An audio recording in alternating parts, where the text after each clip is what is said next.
On my 27th birthday, I woke up alone in a silent apartment in Portland, Oregon. No calls. No messages. Exactly what I wanted. Or at least, that's what I told myself. My name is Catherine Morrison. Cat to anyone who's ever known me longer than 5 minutes.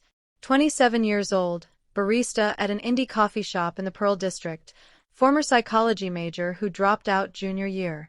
And until that March morning, I was absolutely convinced that cutting my family out of my life had been the best decision I'd ever made.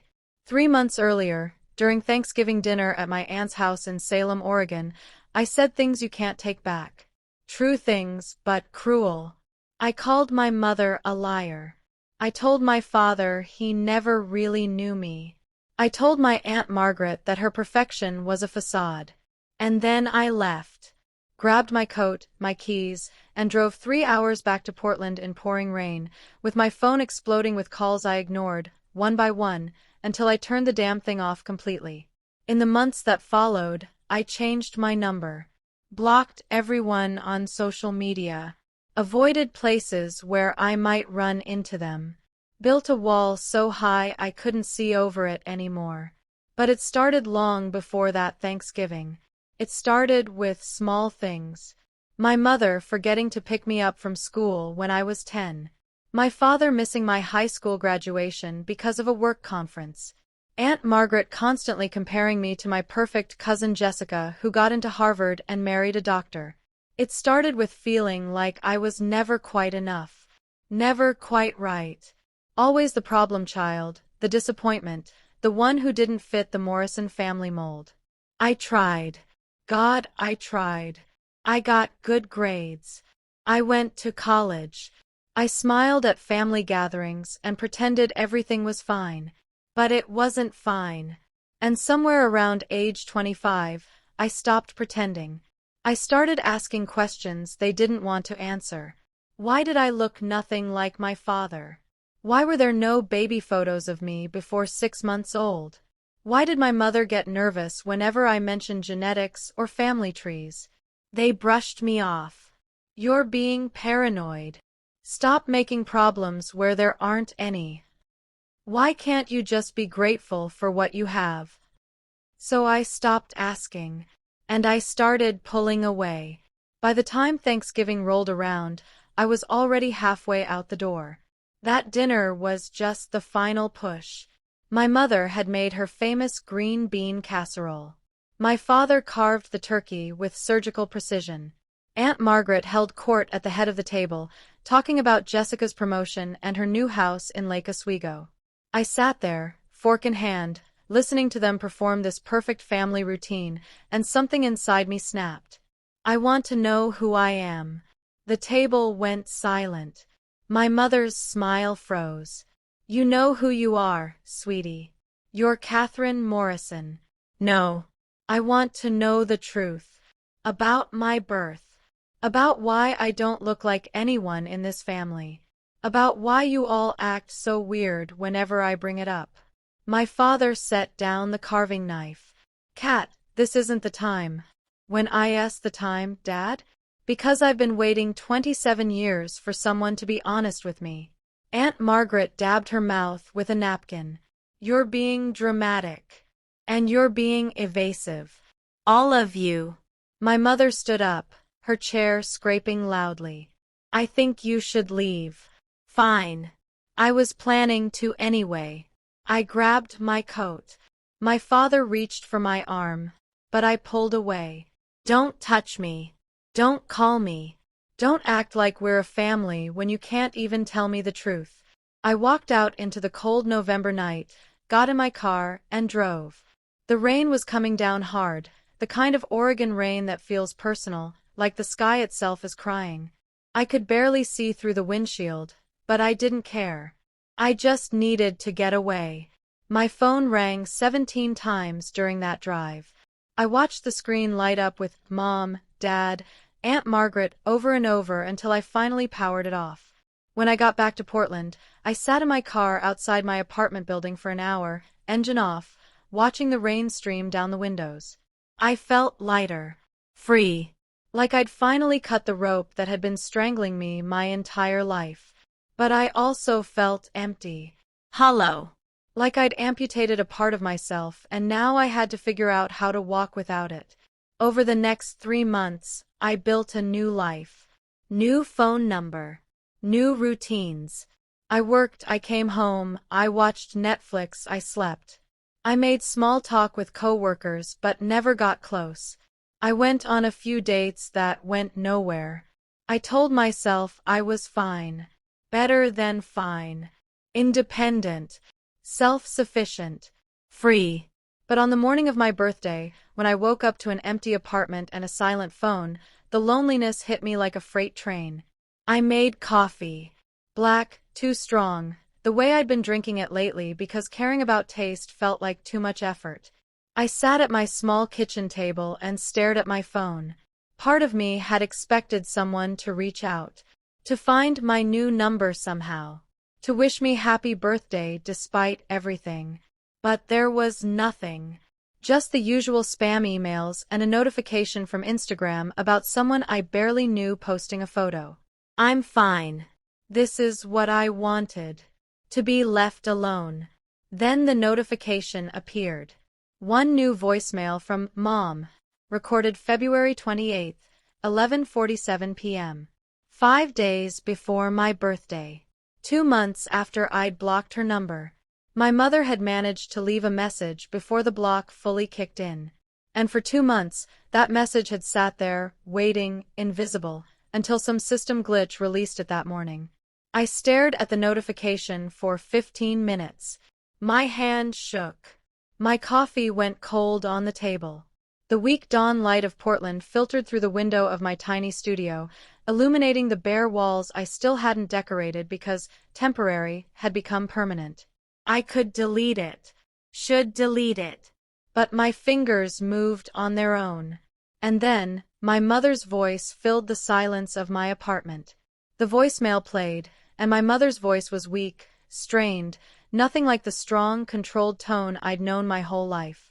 Kat, my daughter, I know you don't want to hear my voice. I know I hurt you, that all of us hurt you. And you were right about everything you said that night. I am a liar. I always have been. There was a sound of labored breathing, weak and shallow. I'm calling because I'm in the hospital. Honey, the doctors say my heart is failing. They don't know how long I have. Weeks, maybe. And I can't die without telling you the truth. The real truth, not the versions I've given you all these years. A long pause. The sound of machines beeping in the background. There's a box. In my closet, at the house in Salem. Blue shoebox, hidden behind the winter blankets. Inside is everything I never had the courage to show you. Letters. Photos. The truth about who you really are. About who I really am. Her voice cracked. Kat, the man you call father. Richard. He's a good man. But he's not your biological father. He never was. And he always knew that. Everyone always knew, except you. Silence. Then, almost a whisper. Your real father's name is Daniel. Daniel Fletcher. And he loved you before you were even born. But I pushed him away. Out of fear.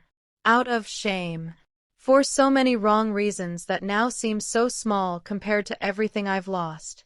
The sound of suppressed crying. Find the box, my daughter. Find Daniel. And please forgive me for stealing this from you. For building your entire life on top of a lie. Her voice failed. Happy birthday, my love. Even if you never want to see me again, even if I'm already gone when you hear this, know that you were the best thing that ever happened to me.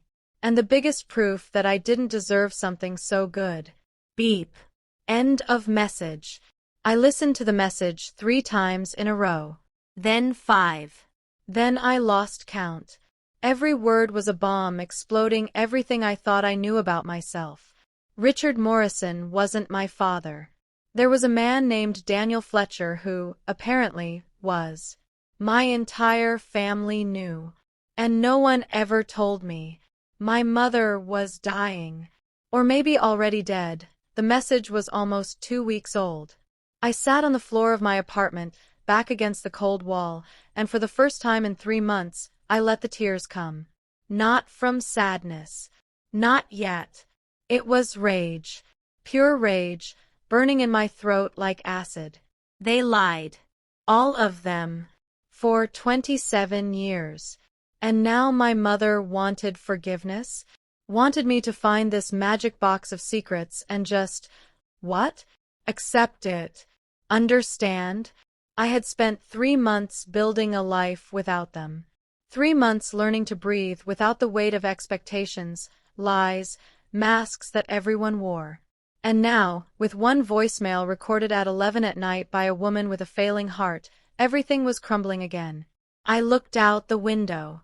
Portland was waking up slowly, cars passing, people running to catch the bus, light rain starting to fall like it always did in this city. I had two choices. Delete the message. Move on. Keep the wall high and safe. Or go back to Salem. Find the box. Discover who Daniel Fletcher really was. Discover who I really was. I grabbed my coat, called work and said I was sick. And 3 hours later, I was driving down I-5 towards Salem, with my mother's voice echoing in my head and a knot in my stomach that wouldn't go away. The drive from Portland to Salem takes about an hour in good traffic. I made it in 45 minutes, pushing my beat-up Honda Civic faster than I should have, weaving through lanes like I was being chased. Maybe I was. Chased by the truth. Chased by 27 years of lies finally catching up to me. Salem looked exactly the same as I remembered. Small-town Oregon, tree-lined streets, houses with front porches and American flags. The kind of place where everyone knows everyone, where secrets should be impossible to keep. But my family had kept this one. I drove past my old high school, past the park where I used to swing as a kid, past the grocery store where my mother would shop every Saturday morning. Everything looked normal, peaceful, like the foundations of my entire existence hadn't just been ripped out from under me. My mother's house was on Maple Street, a modest 2-story craftsman with blue shutters and a garden she was always fussing over. I parked across the street and just sat there, staring. The house looked abandoned. The lawn was overgrown. There were newspapers piled up on the porch. No car in the driveway. She really is in the hospital. Or worse. I got out of the car, my legs unsteady. I still had a key, an old brass key on a keychain shaped like a coffee cup that my mother had given me when I turned 16. I never took it off my keyring. Even after Thanksgiving, even after the fight, I kept it. Some stupid part of me couldn't let go completely. Now I was grateful for that weakness. I walked up to the front door, the wooden steps creaking under my feet. My hand shook as I put the key in the lock. The door opened with a soft click. The inside of the house smelled stale. Dust particles floated in the afternoon light coming through the windows. Everything was exactly as I remembered. The floral couch, the family photos on the mantel, the grandfather clock in the corner that hadn't worked since I was a kid. But it all felt foreign now. Like I was walking through a museum of someone else's life. I stood in the entryway for a long moment, my heart pounding. Mom. No answer. Of course not. I walked through the living room, the kitchen, up the stairs to the second floor. Everything was neat, orderly. My mother was always a clean person, almost obsessively so. I reached her bedroom. The door was ajar. I pushed it open slowly. The room was simple.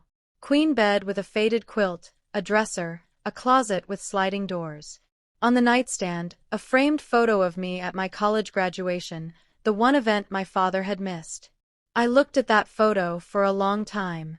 The girl in the picture was smiling, hopeful, still believed she knew who she was. That girl didn't exist anymore. I turned to the closet and slid open the doors. winter coats, old sweaters, boxes of seasonal decorations. And in the back, behind a stack of folded blankets, a blue shoebox. I pulled it out with trembling hands. It was lighter than I expected. Just a simple shoebox, the kind you'd get from a discount store, with Nike faded on the side. I sat on the edge of my mother's bed and placed the box in my lap. For a moment, I couldn't open it, because once I did, there was no going back. The last threads of the life I thought I had would be severed forever. But I'd come this far. I lifted the lid. Inside, letters, dozens of them, tied with a rubber band. Photographs, old Polaroids with dates written on the back. A hospital bracelet. A birth certificate. And at the very bottom, a folded piece of paper that looked like it had been read and refolded hundreds of times. I picked up the birth certificate first. Name, Catherine Marie Fletcher. Date of birth, March 5, 1997. Mother, Susan Marie Morrison. Father, Daniel James Fletcher. Fletcher, not Morrison. My hands started shaking so badly I almost dropped the paper. I had been Catherine Fletcher. Before I was Catherine Morrison. Someone had changed my name, rewritten my birth certificate, erased Daniel Fletcher from my life before I was old enough to remember him. I set the birth certificate aside and picked up the bundle of letters. They were addressed to Susan, my mother, from Daniel. The oldest ones were dated 1996, before I was born. I untied the rubber band and opened the first letter. Letter dated June 15, 1996. Susan, I can't believe we're going to be parents. I know we're young. I know we're not ready. But I swear to you, I'm going to do everything I can to be a good father. I got the job at the bookstore. It's not much, but it's a start. I'm also looking into night classes so I can finish my degree. I want to give our baby everything. I love you. I love our little one. We're going to make this work.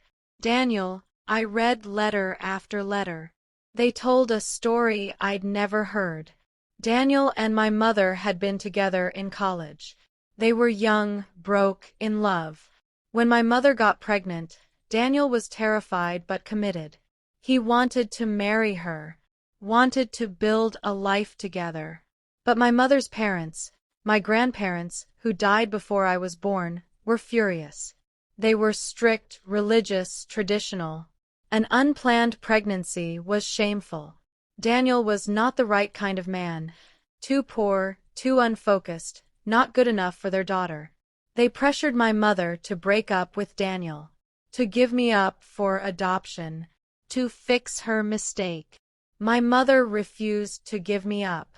But she did break up with Daniel. And then she met Richard Morrison. Letter dated February 10, 1997, 1 month before I was born. Susan, I heard you're seeing someone new. Richard Morrison. I looked him up. He's a good guy. Stable job, nice family. I get it. He can give you things I can't. But Susan, that's my baby. Our baby. You can't just cut me out. I have rights. I want to be a father. Please.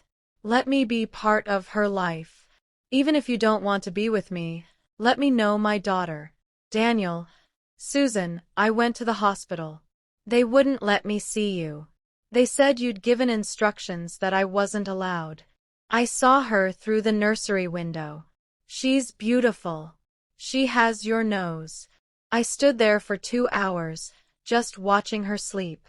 The nurse told me her name. Catherine. You named her Catherine. That was your grandmother's name. The one who used to bake cookies with you when you were little. I'm glad you gave her that name. I'm begging you. Don't do this. Don't erase me. I'll sign anything, agree to anything. I just want to know my daughter. Daniel. Underscore underscore underscore underscore underscore underscore underscore underscore underscore underscore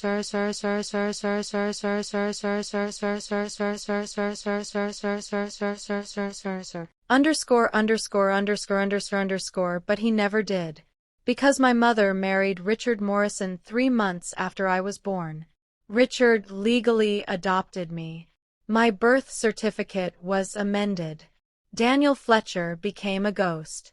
I found one final letter, dated March 5th, 2005, my 8th birthday. Dear Catherine, you don't know me. You'll probably never read this. But today is your 8th birthday, and I needed to write to you. Your mother won't let me contact you. She says it would confuse you, hurt you. Maybe she's right. But it hurts me too, not knowing you. I think about you every day. I wonder what you look like, what you like to do, if you're happy. I hope you're happy. I've tried to move on. I've dated other people, had other relationships. But none of them worked out because I'm always wondering about the daughter I never got to raise. Your mother sends me one photo every year. Just one. I don't know if she does it out of guilt or pity, but I'm grateful for it. This year's photo shows you missing your front teeth, grinning at the camera. You look so much like her. I keep all the photos in a box. Someday, if you ever want to meet me, I'll show them to you.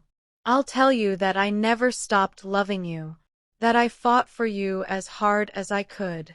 But for now, all I can do is write these letters and hope that somehow, someday, you'll understand. Happy birthday, Catherine. Love, your father, Daniel. I sat on my mother's bed, surrounded by letters and photos, crying so hard I could barely breathe. 27 years. 27 birthdays. And somewhere out there, a man I'd never met had been thinking of me every single one. My mother had kept him away. For my sake, she would probably say. To give me stability. To protect me from confusion. But all she'd really done was steal my chance to know my own father. I picked up the photographs next. Polaroids, faded with age. My mother and Daniel, young and smiling. Daniel holding newborn me in the hospital, tears streaming down his face. My mother asleep in the hospital bed, exhausted, while Daniel sat in a chair beside her, holding my tiny hand. And then photos of me at various ages, the ones my mother had sent him. School pictures, birthday parties, Christmas mornings. Always smiling, always oblivious. At the bottom of the box was a piece of paper folded into a small square. I unfolded it carefully. It was an address. Daniel Fletcher, 1847, Pine Street, Unit 3B, Seattle, Washington, 98101, and below it, in my mother's handwriting, if you're reading this, it means I'm gone. And it means you deserve to know the truth. Daniel is a good man. I was wrong to keep him from you. I was wrong about so many things. Please forgive me. And please give him a chance. Mom, Seattle. Daniel Fletcher lived in Seattle, 2.5 hours north of where I was sitting. I could drive there today. Right now. Walk up to his door and say, "What? Hi, I'm Catherine, the daughter you were never allowed to know." Surprise? I looked at the clock on the nightstand. 2:37 p.m. If I left now, I could be in Seattle before dinner. But first, I needed answers. I couldn't go to Seattle yet. Not until I talked to someone who knew the whole story. Aunt Margaret. She had been there through everything. She was my mother's older sister, the responsible one, the one who always knew what to do in a crisis. She had to know about Daniel. I drove to Aunt Margaret's house on the other side of Salem. It was a pristine colonial with white columns and a perfectly manicured lawn. Margaret's husband, Uncle Tom, was a real estate agent. They had money, status, the respect of the community. And they had always looked at me like I was a problem that needed solving. I rang the doorbell. Waited. Aunt Margaret opened the door, and her face went through a series of expressions, surprise, guilt, defensiveness, before settling on forced politeness. "Catherine, what are you doing here? I need to talk to you." "I don't think that's a good idea." "About Daniel Fletcher." Her face went pale. "Let me in." Aunt Margaret. Now. She hesitated, then stepped aside. I walked into her immaculate living room. Everything was beige and cream and carefully arranged. There were photos on the mantel, her perfect daughter Jessica, her perfect son-in-law, her perfect grandchildren. No photos of me. There never were. Sit down, Catherine. I stayed standing. Tell me everything. About Daniel. About why my mother lied to me for 27 years. Margaret sat down on her cream sofa, clasping her hands in her lap. Your mother was protecting you. From what? From knowing my own father? From complications. From a man who wasn't ready to be a parent. That's not true. I read his letters. He wanted to be my father. He fought for me. Margaret's expression hardened. He was 22 years old with no job, no degree, no stability. Your mother was trying to give you a better life. With Richard Morrison? A man who was never really my father? Richard raised you. He loved you. But he lied to me. You all lied to me. We did what we thought was best. I laughed bitterly. Best for who? For me. Or for the Morrison family image? Margaret stood up, her composure cracking. You have no idea what your mother went through. She was 21, pregnant, and terrified. Her parents were threatening to disown her. She had to make impossible choices. And she chose to erase my father from my life. She chose to give you stability. A father who would show up. Who would provide for you. Daniel wanted to provide for me. He got a job. He was going to finish school. But you all pushed him out before he had a chance. Margaret's face flushed. He wasn't good enough, Catherine. He came from nothing. He had nothing to offer. Except love. He had that to offer. And you took it away from me. Silence fell between us. Finally, Margaret spoke, her voice quieter. Your mother regretted it. Every day. But by the time she realized her mistake, too much time had passed. She didn't know how to undo it. She could have told me the truth. And what would that have accomplished? Destroyed your relationship with Richard? Confused you? Made you feel like your whole life was a lie? My whole life was a lie. Margaret looked away. She's dying, you know. Your mother. She had the heart attack 3 weeks ago. The doctors say she has days, maybe a week. My stomach dropped. Where is she? Salem Hospital. ICU, room 304. I turned to leave, then stopped. Did she ever contact Daniel? After all these years? Margaret nodded slowly. Yes, a few months ago. She wrote to him. Told him about her heart condition. Told him that she was going to tell you the truth, and that if he wanted, he could be part of your life. And what did he say? He said yes. He said he'd been waiting 27 years for that chance. I drove to Salem Hospital in a daze. My mother was dying. And I hadn't known. I'd spent 3 months ignoring her, punishing her, building walls to keep her out. And now she was slipping away. Salem Hospital was a small regional facility, clean but dated. I parked in the visitor lot and walked through the automatic doors, my heart hammering. The woman at the information desk directed me to the ICU on the 3rd floor. I took the elevator up, each floor number lighting up like a countdown to something I wasn't ready for. The ICU was quiet, sterile. Nurses moved efficiently between rooms. Machines beeped softly. Room 304 was at the end of the hall. I stood outside the door for a full minute, unable to move. Then I pushed it open. My mother lay in the bed, small and frail. She'd lost weight. Her hair, usually carefully styled, was thin and gray against the white pillow. Tubes and wires connected her to various machines.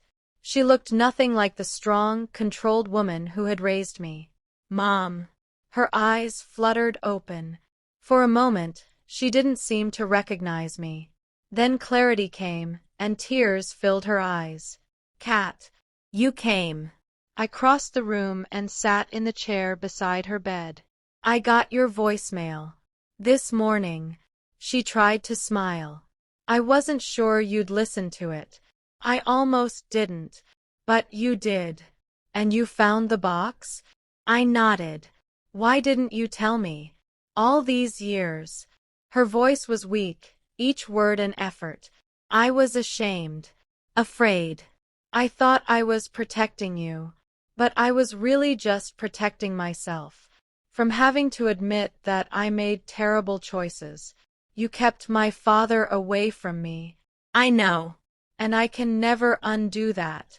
But, Catherine, Daniel is a good man. He never stopped loving you. He never gave up hope.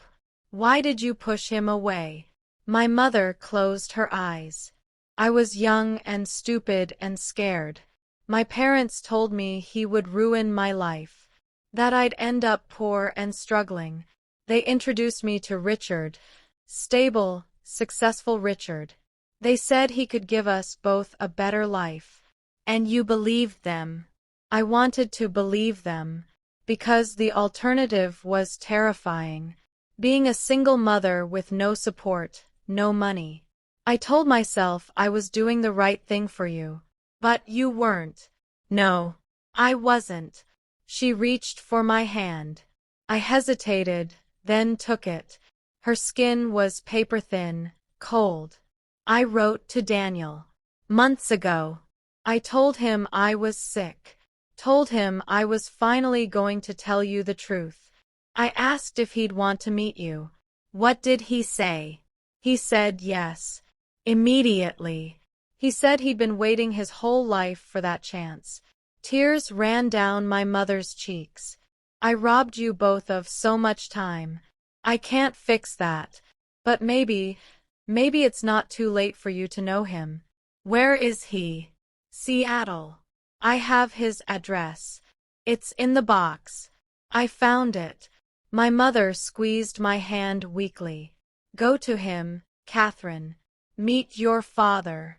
Let yourself have the family I tried to take from you. What about Richard? Richard knows. I told him everything last month. He was hurt, angry, but he understood. He said he always knew this day would come. Is he here? No. He went back to Portland. He said he needed time to process everything. My mother's breathing became more labored. A nurse appeared at the door, checking monitors. She needs to rest now. I stood to leave, but my mother held onto my hand. Catherine, I'm sorry. For everything.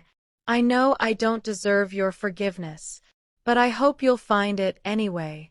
Not for me. For yourself. I looked at this woman who had given birth to me, raised me, lied to me. This complicated, flawed, human woman who had tried her best and failed spectacularly. I don't know if I can forgive you yet, Mom, but I'm here. That's something. She smiled through her tears. That's more than I deserve. I left the hospital as the sun was setting. The sky over Salem was streaked with pink and orange, beautiful and indifferent to the chaos of human lives. I sat in my car, Daniel's address on the seat beside me. 1847, Pine Street, Unit 3B, Seattle. I could drive there tonight. Be there in 3 hours. Knock on his door and what? Hi, I'm the daughter you've never met. Want to grab dinner? No. I needed to do this right. Or as right as anything this messy could be. I checked into a motel on the outskirts of Salem. A cheap place with thin walls and a neon sign that flickered. I lay on the scratchy comforter and stared at the ceiling, my mind racing. Tomorrow. I'd drive to Seattle tomorrow. I pulled out my phone and did something I hadn't done since blocking my family. I looked at social media. My mother didn't have Facebook, but Aunt Margaret did. And there, posted 2 weeks ago, was a photo from the hospital. My mother in the bed, thin and pale, with a caption, "Please keep Susan in your prayers. She's fighting hard." The comments were full of sympathy, promises to pray, expressions of shock. But one comment caught my eye. From someone named Daniel Fletcher. "I'm so sorry, Susan. You deserved more time. Thank you for your courage." I clicked on his profile. Daniel Fletcher. Lives in Seattle, Washington. Works at Elliott Bay Book Company. His profile picture showed a man in his early 50s, with kind eyes, graying hair, and a gentle smile. He was standing in what looked like a bookstore, surrounded by shelves. I scrolled through his photos. Most were of books, coffee, the Seattle skyline. But there were a few personal ones. One photo from years ago showed a younger Daniel standing in front of Salem Hospital, looking determined and heartbroken. The caption, "Some doors stay closed, but hope stays alive." Another photo, more recent, showed a simple desk with a framed photo on it. I zoomed in. It was me. One of my school pictures from elementary school. The caption, "Every birthday, every milestone. I think of you." Tears blurred my vision. This man had carried me with him for 27 years. A daughter he'd never known, never touched, never heard laugh. And I'd had no idea he existed. I fell asleep with my phone in my hand, Daniel's face on the screen. The next morning, I woke early and drove to Seattle. The I-5 corridor from Salem to Seattle is one I'd driven dozens of times, visiting friends, attending concerts, job interviews that never panned out. But this time felt different. Every mile marker was a countdown to something that would change everything. Seattle greeted me with typical gray skies and drizzle. I'd always loved this city, its coffee culture, its bookstores, its grungy authenticity. Pine Street was in Capitol Hill, a vibrant neighborhood full of vintage shops, tattoo parlors, and rainbow flags. Unit 3B was in a converted brick building, the kind with exposed pipes and industrial charm. I parked across the street and just sat there, staring at the entrance. What if he doesn't want to see me? What if my mother lied about his response? What if he's angry that I waited so long? What if he looks at me and sees nothing but the years we lost? I forced myself out of the car. The building had a buzzer system. I found Fletcher 3B and stared at the button. My finger hovered. Pressed. A moment of static. Then a man's voice. "Hello." My voice caught. I cleared my throat. "Hi. I'm looking for Daniel Fletcher." Speaking. "Who's this?" "My name is Catherine Morrison. Catherine Fletcher. I'm Susan's daughter." Silence. Long enough that I thought the connection had dropped. Then, "Oh my God.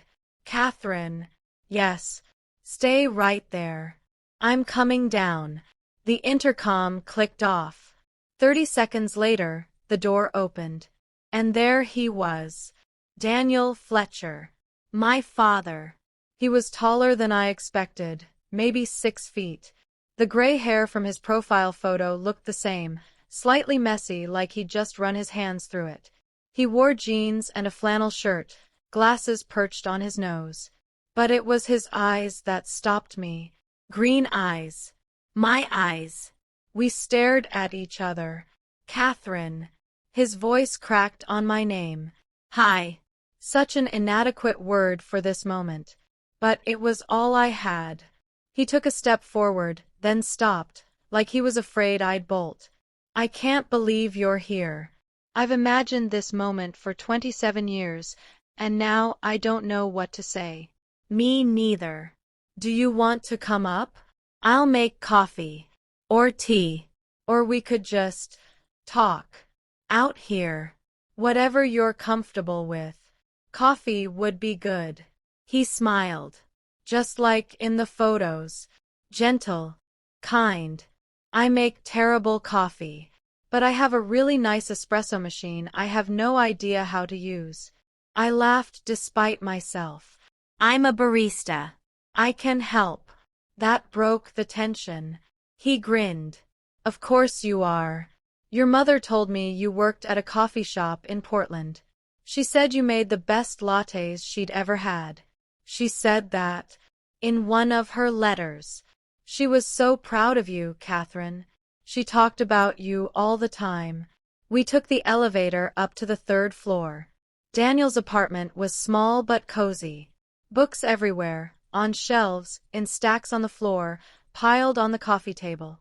The walls were covered in framed prints of literary quotes and old book covers, and on a shelf by the window, a collection of photographs. School pictures of me from kindergarten through high school. I walk over to the shelf, my heart in my throat. You kept all of them. Daniel stood behind me, his voice soft. Every single one. Your mother would send them once a year. Always on your birthday. No note, no letter. Just a photo in an envelope with a Seattle postmark.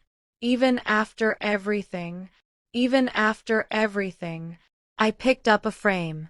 Me at age 10, missing my 2 front teeth, grinning like an idiot. I remember this day. Picture day at school. I was so embarrassed about my teeth. You looked perfect to me. I set the frame down carefully and turned to him. Why? Didn't you fight harder? Why didn't you take her to court, demand custody, something? Daniel's face clouded with pain. I tried. I got a lawyer, well, a public defender. I filed for paternity rights. But your mother's parents had money, connections. They hired a firm out of Portland that buried me in motions, delays, legal fees I couldn't afford. He walked to the window, looking out at the rainy Seattle street. And then Susan married Richard. He adopted you. The judge said that stability mattered more than biology. That you already had a father figure in your life. That introducing me would only cause confusion. That's bullshit. I thought so too. But the law didn't care what I thought.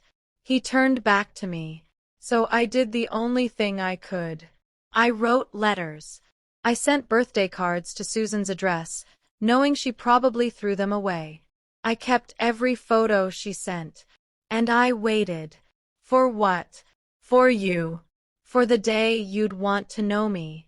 I told myself that someday, when you were old enough, you'd come looking. And here you are. I sank onto his worn leather couch. I'm so angry. At her. At them. At all of this. You have every right to be. She stole you from me. She stole me from you. Daniel sat beside me, keeping a respectful distance. She did. But Catherine, I need you to understand something. Your mother wasn't evil. She was young and scared and pressured by people who thought they knew better. She made terrible choices, but they came from fear, not malice. You're defending her? No. I'm just saying. I've had 27 years to be angry. And I was. God, I was so angry for so long. But eventually, I realized that anger was eating me alive. It wasn't hurting Susan or her parents or Richard. It was only hurting me. I don't know how to not be angry. You don't have to figure that out today. Or tomorrow. Or ever, if that's what you need. He stood and went to the kitchen area. But right now, let's make some coffee. And you can tell me about your life. Everything your mother's photos couldn't show me. We spent the next 4 hours talking. I told Daniel about growing up in Salem, about my childhood, about Richard who tried his best but always seemed disconnected. About my mother who was loving but distant, like she was holding something back. About dropping out of college because I couldn't figure out who I was or what I wanted. About the fight at Thanksgiving. About cutting them all off. About the voicemail. Daniel listened to everything, really listened, in a way no one in my family ever had. When I finished, he was quiet for a long moment. You're a lot like me, you know. How so? The way you talk. The way you gesture with your hands when you're passionate about something. That habit of biting your lower lip when you're thinking. I do that. He smiled. All the time. I've been watching you do it for the past hour. I touched my lips self-consciously. What else? You love books. You dropped out of school because it felt inauthentic. You work with your hands, making coffee, creating something tangible. You're suspicious of people who seem too perfect.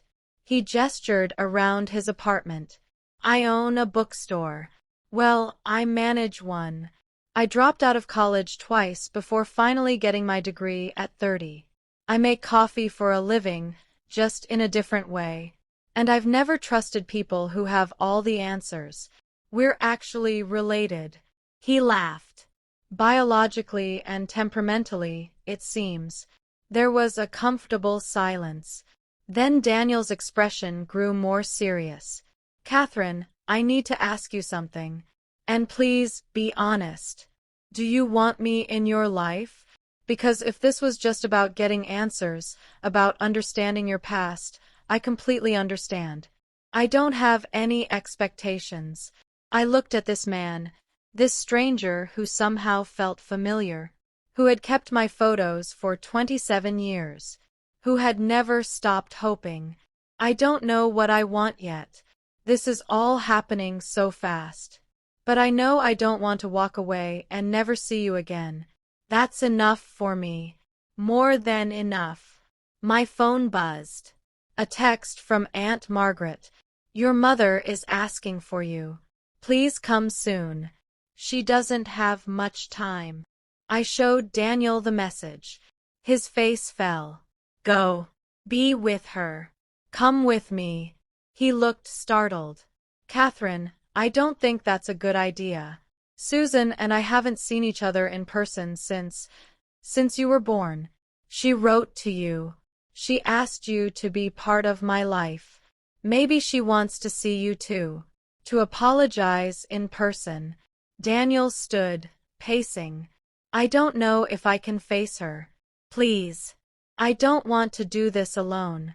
He looked at me, really looked at me, and I saw the fear and hope and longing in his eyes. Okay. If that's what you want, I'll come. We drove back to Salem together in Daniel's car, a beat-up Subaru wagon filled with book catalogs and coffee cups. The drive was mostly quiet. Daniel kept glancing at me like he was afraid I'd disappear if he looked away too long. You okay? Just processing. I woke up yesterday thinking I was alone. Now I have a father I never knew existed, and we're driving to see my dying mother who kept us apart for 27 years. When you put it that way, it sounds like a bad movie. It feels like one. We reached Salem Hospital just as the sun was setting, the same pink and orange sky as the night before, like the universe was stuck on repeat. Inside, the ICU was quieter than yesterday. Fewer nurses, more machines beeping in empty rooms. We stopped outside room 304. Daniel stared at the door like it was a portal to another dimension. I can't do this. Yes, you can. We both can. I took his hand. His fingers were cold, trembling slightly. Together. Together. I pushed open the door. My mother looked worse than yesterday. Her skin had taken on a gray pallor. Her breathing was shallow and labored. More machines, more tubes. But her eyes were open, and when she saw me, she smiled weakly. Cat, you came back. Then her gaze shifted to the man standing beside me. Her eyes widened, filled with tears. Daniel. Susan. He moved toward the bed slowly, like approaching a wounded animal. I stayed by the door, giving them space. My mother reached out a shaky hand. Daniel took it, sitting in the chair beside her bed. You look exactly the same. Older, but the same. So do you. Beautiful as ever. My mother laughed, which turned into a cough. I'm dying. Daniel. Let's not romanticize it. Even dying, you're the most beautiful person I've ever known. Tears streamed down my mother's face. I'm so sorry for everything, for pushing you away, for keeping Catherine from you, for wasting 27 years we could have had. Daniel's voice was thick with emotion. I forgave you a long time ago, Susan. Staying angry would have destroyed me. But you had every right to be angry. Maybe. But what good would it have done? My mother looked at me, then back at Daniel. She's incredible. Our daughter. She's everything I hoped she'd be. She's everything we both hoped she'd be. My mother squeezed his hand. Take care of her. When I'm gone, be the father I never let you be. I promise. Tell her stories. About us. About the good parts before everything fell apart. Let her know we loved each other. That she was made from something real. I will. My mother's breathing became more ragged. A monitor started beeping urgently. Nurses rushed in. You need to step out. Now. But my mother held tight to Daniel's hand. Stay. Please. Both of you. The nurses worked quickly, adjusting machines, checking vitals. One of them looked at us with sympathy. She doesn't have much time. If you want to say goodbye, now's the moment. I moved to the other side of the bed. My mother's free hand reached for mine. I love you, Catherine. I know I failed you in so many ways. But I need you to know, you were wanted. You were loved. From the moment I knew you existed. I love you too, Mom. Even though I'm angry. Even though you broke my heart. I love you. That's all I needed to hear. She looked at Daniel. Thank you for never giving up on her. Thank you for being better than I was. You did your best, Susan. We all did. My mother closed her eyes, a small smile on her lips. Maybe in another life we get it right. Maybe. The beeping slowed, then stopped. The line on the monitor went flat. Time of death, 7:42 p.m. A nurse gently ushered us out of the room. In the hallway, Daniel and I stood in stunned silence. Then he pulled me into a hug, and I let myself cry against his shoulder, for the mother I lost, for the years we all lost, for the impossibility of fixing what was broken. The funeral was 4 days later. It was small. Aunt Margaret and Uncle Tom, a few of my mother's co-workers, some neighbors from her street, Richard Morrison, looking uncomfortable and sad, and Daniel Fletcher, standing beside me. People whispered. Who was he? Why was he there? Aunt Margaret's face was tight with disapproval, but she said nothing. The service was simple.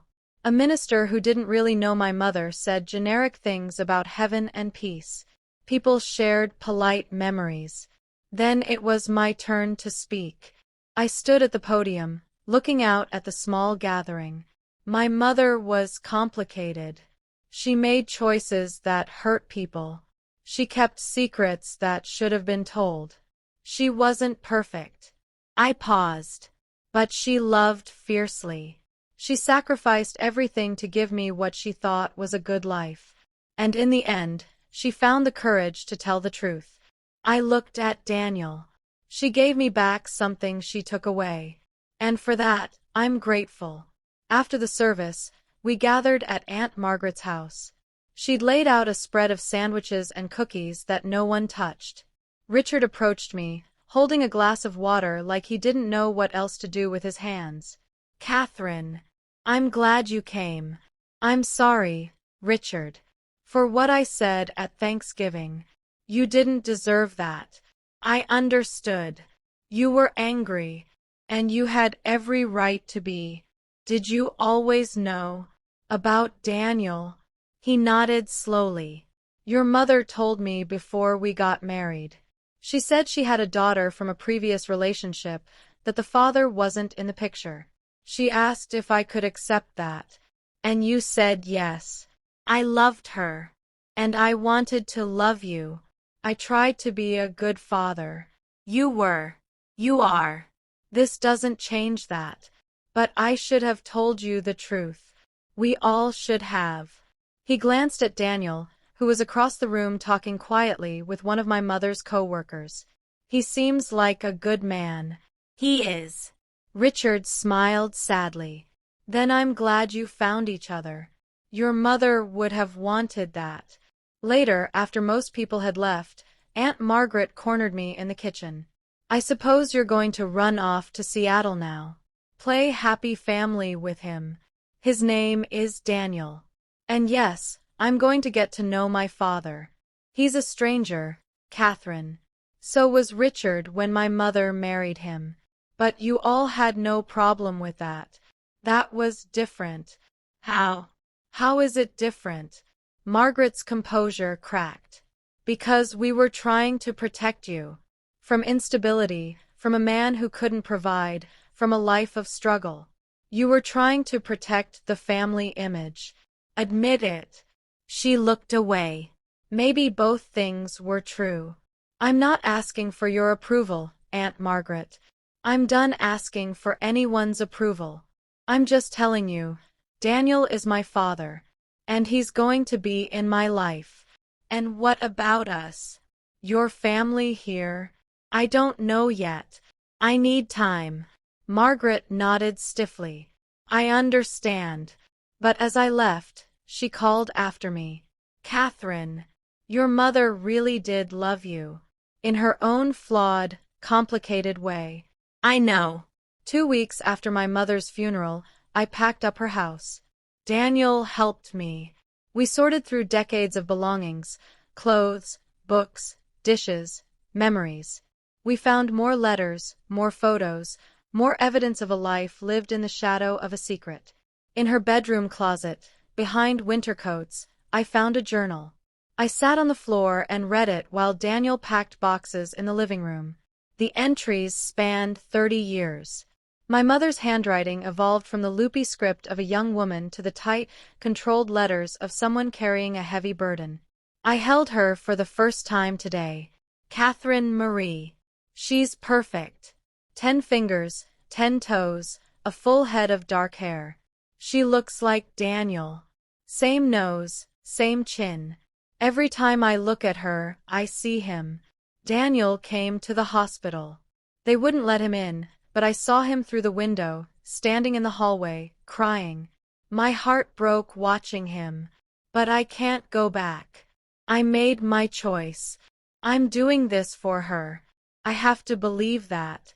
Richard will give her stability, a future. Daniel has nothing to offer but love, and apparently that's not enough in this world. God forgive me.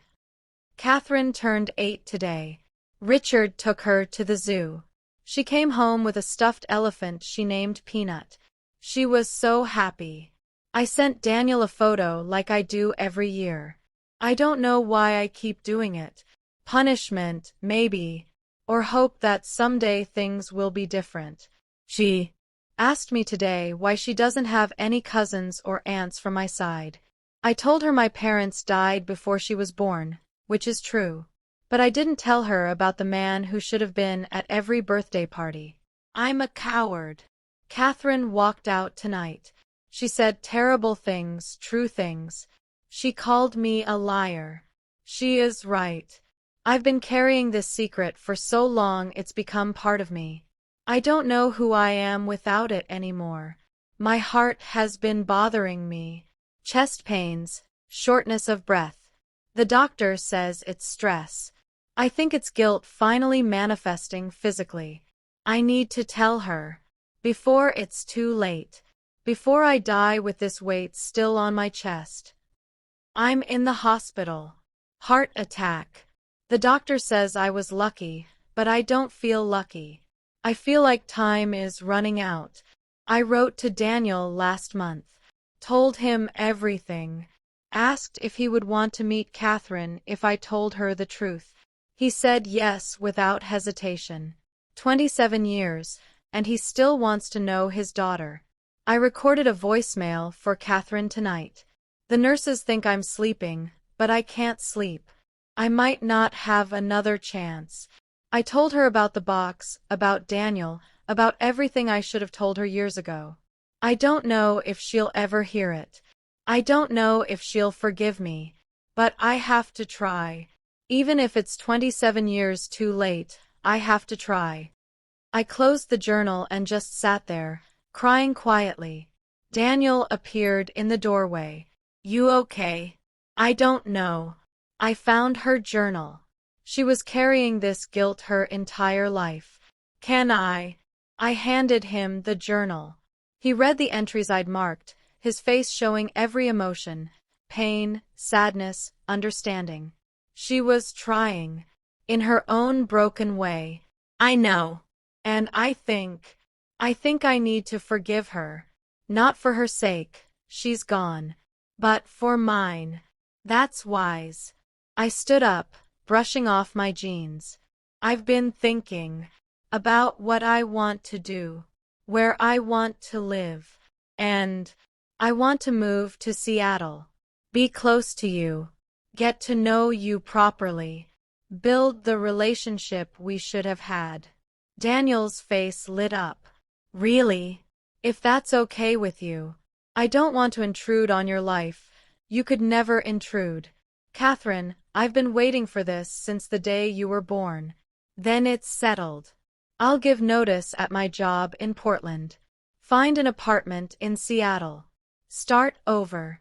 Not start over. Start from where we are. 3 months later, I'm living in Seattle.